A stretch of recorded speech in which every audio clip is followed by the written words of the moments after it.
Thank you very much, everybody. Please have a seat. Thank you for that kind introduction, David. So glad to get to hear the tail end of Chris Gergen there. He's always very insightful and forward-thinking. Appreciate him coming and speaking and serving on the NCWorks Commission. Glad to see my chair, Tom Rabin, who is here, and thank you for your leadership. And all of the members of the NCWorks Commission, I'm so grateful for what you're doing. And to have this many people here in the room who are so concerned about making sure that people have good paying jobs and that the employers that I'm working so hard to attract to the state and working to get them to expand their jobs to make sure they get the kind of employees that they need to be successful. And this has always been a very Byzantine, workforce development has always been Byzantine and complicated. And I think we're working to coordinate more than ever because we know that our challenges are great. And I do believe that right now that North Carolina and the nation as a whole is facing unprecedented opportunities and challenges that are new to this generation of workers. We have record unemployment across the country, and we also have record demand for highly qualified workers in almost every field. The opportunity is that the jobs are there. The challenge is getting people ready and trained and educated and helping to steer them in the right direction. You all know this, but since the recession, 95% of the new jobs require some sort of certification or a degree. That's why we got together on a statewide level to work toward a goal. I think you've got to set a goal for yourself and what you need. We pulled together educators, workers, the business community, political leaders, Republicans, Democrats. We all got together and made an announcement that North Carolina was going to make sure that 2 million more adult workers has some kind of certification or degree post-secondary in the next decade. That is an ambitious goal. It's easier to set the goal. It's harder to make it happen. So we need to make it happen. And it's one of the reasons that together with you, we put forth our NC Job Ready effort that concentrates in 3 areas. Number 1, skills and educational attainment, which we know we have to do. Number 2, employer leadership. More than ever, they have to be involved in this process of making sure that we get our workforce ready. And number 3, local innovation. Our communities are different. They have different concentrations, different needs, rural, urban, already bases of employers that can be augmented. So we need local innovation. Let's talk a second about skills and educational attainment. The cost of getting education going through the roof.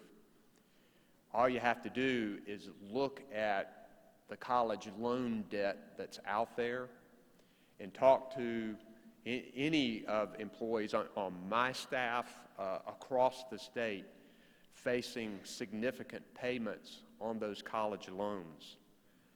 We've got to find a way to streamline the cost for people to be able to get good paying jobs. And one of the things that we saw out there is that many people who are trying to get their education, trying to often move from one job to the next to get that additional training, certification, or degree to help them put more money in their pocket. Oftentimes living life on the edge financially, that one emergency, one issue can throw them off the track. I met with a couple of Western Carolina professors out of Cullowhee. They were telling me about a young woman who was about to finish her college degree. She was paying her own way through Western Carolina. She also had a job, and she had a car, and it took her about 30 minutes to get to that job, took her about 30 minutes to get to Western Carolina, and one of those things that happened to us, major car repair, major dollars for her. She came back and said, I cannot afford tuition and fees for this last semester. I got to get my car fixed because I've got to go to work. She said, I'll try to come back and do it again. The professor said, we can't let that happen. So they chipped in, created a fund, paid for her tuition and fees for that last semester. I said, wow. That's where we got this idea of finish line grants. We made a proposal to the North Carolina General Assembly that they fund finish line grants for both our community colleges and our university students, providing those people who are facing some kind of financial emergency as they enter the end of their training, to help them through that process so that they can finally get their degree and get to work. General Assembly didn't fund it, but we were able to put together some federal funds to start the Finish Line Grant Program in our community colleges. And because of the way the federal funding was worded, we couldn't use it for the universities, but we could use it for community colleges. And it has been amazing what we have seen across the state. Every community college in North Carolina is implementing Finish Line grants. I've been around to the campuses and have talked to beaming students. It's amazing what a few $1,000s can do for a person to help get them across the finish line. I happen to think that a car repair shouldn't affect your future, that unexpected medical bills shouldn't affect your future. We've been able to help over 2,300 students with our Finish Line grants in North Carolina, helping them get that education that they need to get a better paying job for them and their families. And that has been significant. We also need to make sure we continue our push for investment in education from cradle to career. The science is overwhelming how much it matters that a child is from birth, hears words, gets that early childhood education that they need. We need to make sure we have more pre-K slots. We've got to make sure that we pay our educators and that we attract and retain good teachers for our K through 12, and that we continue to invest in our community colleges and our universities. I do not have CEOs telling me they need another corporate tax break. I have CEOs telling me they need talented workers. They need educated workers. Therefore, that is where the investment should be, not another corporate tax cut, but investment in our education and our teachers. And we're going to keep working to make sure that happens.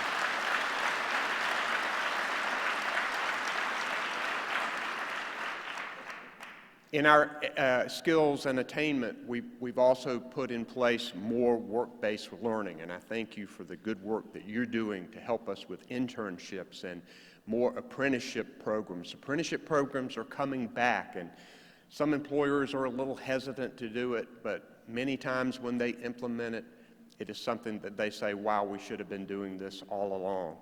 We also have, with our NCBCE, the Navigator, which puts together businesses and classrooms where teachers can go and see all of these employers who are willing to send their people to a classroom to talk about the new kind of jobs that are ready and available, to get kids as early as middle school, know that there are all kinds of options for them. They don't necessarily have to have the money to do a four-year college degree, that there are many things that they could do to put money in their pocket. And we're going to continue to do that. And I've also proposed NCWorks scholarships. Now, we talk about the fact that we've got a lot of jobs that need to be filled. We have high demand areas that our employers are just screaming for the people that they need. I've put forward a proposal that would use our unemployment trust fund that we have, that is about at $3.7 billion, leveraging the interest off of that to provide tuition and fees for people who are willing to go to our community colleges for these high-demand fields. You know, we talk about free community college, and I think there are a lot of good programs across the country, but even if we can just narrow it and leverage the interest off this trust fund, we can provide community college scholarships for a lot of people who are willing to go into these fields that employers need. And it makes a lot of sense, and I hope the General Assembly will take it up at some point soon. The next part of our NC Job Ready after skills and education is employer leadership. There are employers on this NCWorks Commission, and I appreciate the work that you do, and it is so important for you to lead the way on the training and education that you need your workers to have. I'm very proud of the next generation sector partnerships that you all have put together out there, partnering with our community colleges, our Department of Commerce, I see Liz Grable there, our Economic Development Partnership of North Carolina, NCWorks. It is amazing that you have put together these sector partnerships, for example, Events Manufacturing in Person and Durham, the Biopharma Partnership in Chatham Lee, Johnson Lee, and Harnett. I know that North Carolina can be the next Boston, Cambridge in the life sciences and bio field, and we've got to continue to make sure we improve that. The Manufacturing Partnership in Burke, McDowell, and Rutherford. And we're also working with the community college at Ramp East with 10 counties in eastern North Carolina. We've been really successful in recruiting some significant advanced manufacturing companies to that area. Now we got to make sure they have the people. So we're working with the community colleges to make sure we do that. The third part of this, after skills education and employer leadership, is local innovation. We've got to make sure that smart things are happening and collaborations are happening. And I'm so proud of the NCWorks Local Innovation Fund that you awarded 6 of those in some areas that are so important. For example, one sector partnership, a local innovation, was helping to develop the formerly incarcerated get into the workforce. What an amazing place to find new workers. And I know Commerce is doing a good job of training employers and having luncheons with them about, hey, if you need some people who really want to get restarted in their life, and if you believe people can be redeemed, which I do, this is an amazing tap for you to turn on for the workforce. And we've already had a number of employers who have been amazingly successful in bringing the formerly incarcerated into their workforce. Yes, there are some jobs that they cannot have, but there are a lot of jobs that they can have and that we should encourage. It's the right thing to do, it's the moral thing to do, but it's the safe thing to do. Do we really want people who are formerly incarcerated back in the community being forced or led to do the same thing they were doing that got them in there to start with? I don't think so. I think we want them to be functioning members of our society and helping us fill those jobs that employers need. We've also seen our local innovation on construction worker talent. We've been fighting hard every day to recover from disasters in North Carolina. We had 2 so-called 500-year floods within 23 months of each other. That tells us the story that climate change is real, that we have to take steps to reduce our carbon emissions. We also have to be more resilient. But one thing we know, we need construction workers in the industry, and that project is going to help develop more construction workers. Our early childhood workforce, we're doing a local project on that. Critical to have these good people who are there helping our kids 0 to 3 when we know that time is so very important. Helping to meet challenges with transportation and communication. These locally funded, innovative projects are making a difference, and we're hoping that they can be scaled up in many of these areas, and we are excited about that. One thing I talk about everywhere I go is the fact that in order to have a good workforce, you got to have a healthy workforce. And there are many businesses out there that have employees, but sometimes struggle and cannot afford to provide health insurance for their employees. And we have hundreds of thousands of our fellow North Carolinians, many of them working, who are uncovered, and that's wrong. I was sitting beside one of these early childhood workers at a round table. It was in a very little chair at a very little table. But I was getting to hear from them about the work that they do. She had her master's degree. She could have made more as a public school teacher. She felt her calling was those young kids, and she was there helping them at the salary that she gets. She had a tear running down her cheek because she didn't have health insurance. She had gotten sick, she had accumulated medical bills, and she was going to have to declare bankruptcy. She was one of these people who made too much to qualify for Medicaid, but not enough to qualify for federal subsidies under the Affordable Care Act. She is one of the North Carolina workers that would benefit and would get health insurance if North Carolina would just say yes to Medicaid expansion, and to take advantage of all of the federal tax monies we are already paying to Washington that are providing health insurance for people in 37 other states, but not North Carolina. We know how important it is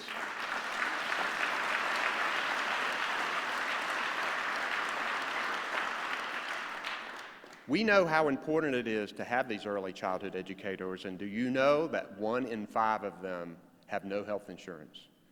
And it's because these child care agencies, we put a lot of requirements on them. We want them to be 4 and 5 star because we know that just babysitting doesn't provide the early childhood education that they need. We need people to be interactive and smart. And these agencies, in order to be able to hire people and do all the things we require them to do, many of them cannot afford to provide their employees with health insurance. This gives us an opportunity to do that.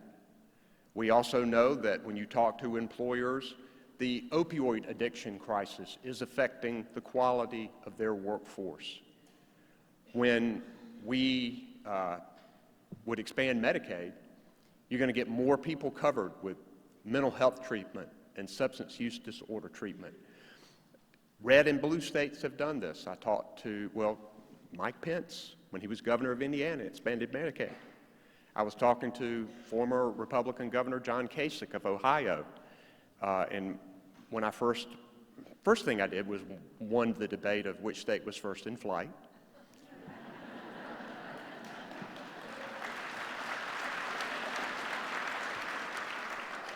They had the bicycle shop, we flew the plane, case closed. But he said to me, thank God we expanded Medicaid. They saw a 54% drop in opioid overdose deaths in Dayton, Ohio, when they did it, because they were able to draw more treatment to the area and get more people covered. We would cover 500,000 to 600,000 more North Carolinians if we just said one word, yes, yes. Most of them are working right now and make up this workforce that we're trying to make sure that they get better trained and better jobs. It's going to create 30 to 40,000 jobs. How do we know all of this? Because we've seen 37 states do it for about 5 years. A lot of our businesses and chambers of commerce are beginning to endorse this. They know it's the right thing to do. 90% is going to be funded from Washington. And the other 10%, we've gotten the insurance companies and the hospitals to make up, so 0 additional state tax dollars in order to do this. And these businesses are seeing the results in the other states. Do you know that private insurance premium costs go down 7 to 11% when Medicaid is expanded? And it's because you reduce uncompensated care, which we all end up paying for. So it's a win, win, win, win for people, for our businesses, for our state. And it's time that we do it. I want to thank you for the work that you're doing, the cooperation, the coordination, the leadership. My CEO mission statement for North Carolina is this: I want a North Carolina where people are better educated, where they're healthier, where they have more money in their pockets, and they have opportunities to live lives of purpose and abundance. That's what I want. The work that you are doing today is helping to make that mission statement come true. I'm grateful for what you do. I'm grateful for our NCWorks Commission. And now I understand we're going to see a little video about the promotion and the outreach and the hard work that they are doing on behalf of the state of North Carolina. Thank you very much. I appreciate it.